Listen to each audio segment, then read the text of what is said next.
So what's the ideal number of players for a D&D session? Is it 3, 5, 7, more? Well, stick around because I've got some insight that just might change the way you approach the gaming table. Hey everyone, I'm Heavy J, and I've been a DM for nearly 40 years. Today I'm exploring a question that often crosses the mind of every dungeon master and player alike. Today on Fat Dragon Adventure. Now, Dungeons & Dragons is an incredibly flexible game. It can be enjoyed with just one player and a dungeon master, or in larger groups of 7 or more players. But have you ever wondered how the dynamics change as the number of players fluctuate? Well, I have. Let's start by what I consider the sweet spot: 4 players. This is especially true for new dungeon masters. It turns out this magic number strikes a near-perfect balance of player and adventure harmony. Why? Well, for starters, it allows each player enough time in the spotlight without generating excessively long rounds, which, in my opinion, is a game killer. And I know this to be true because every Wednesday I have a game, and I currently have 7 players, and I have to really be creative to keep the rounds moving quickly. The last thing you want is players looking at their phones or tuning out. More importantly, it prevents adventuring parties from becoming too overpowered.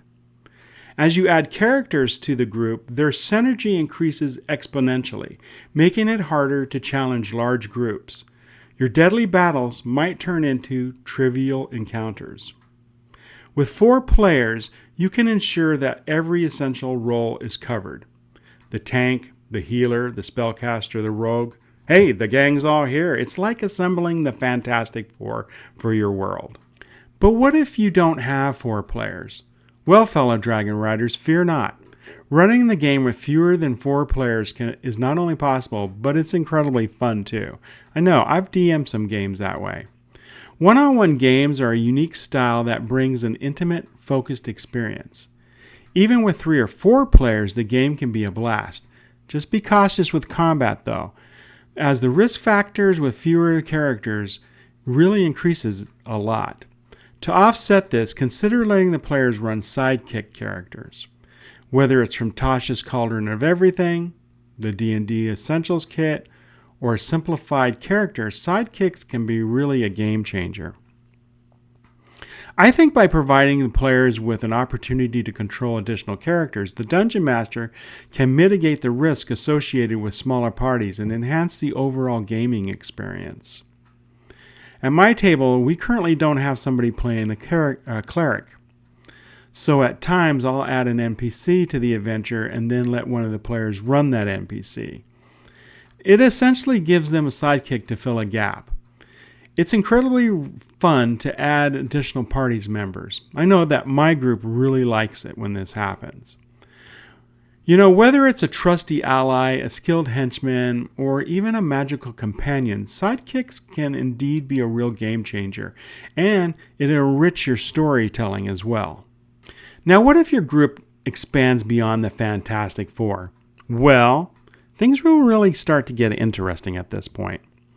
5 characters can still work smoothly, and 6 is doable, but it might be pushing the boundaries of chaos.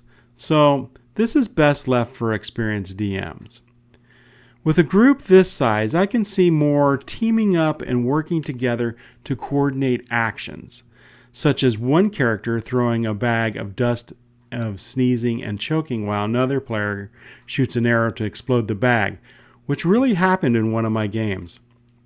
In fact, I think I mentioned this in one of my previous videos. The size of the table allows time between turns for the players to be able to coordinate moves with another character while another character is taking their action.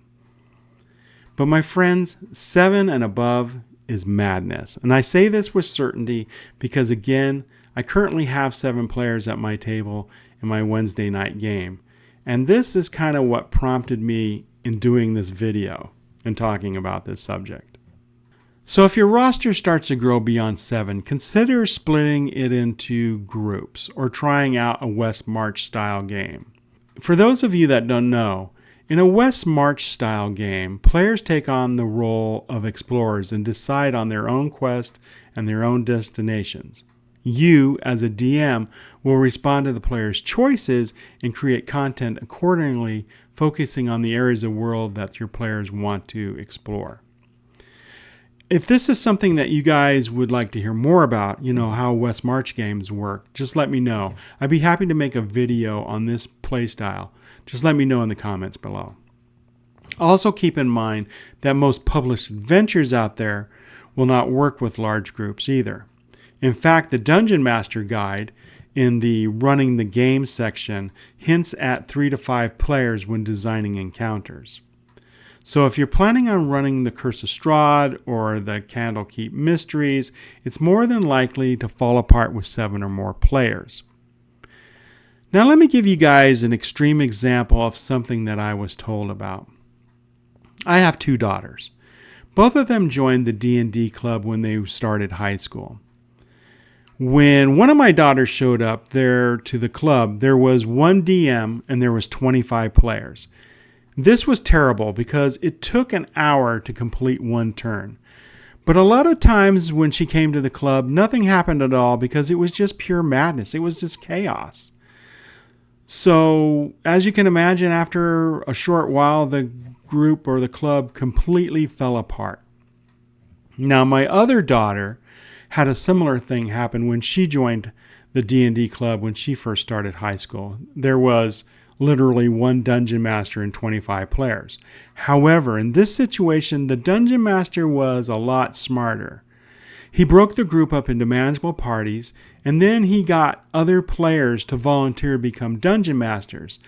And as you can imagine, that group made it. They had a really successful time and a really successful club. So what's the takeaway here?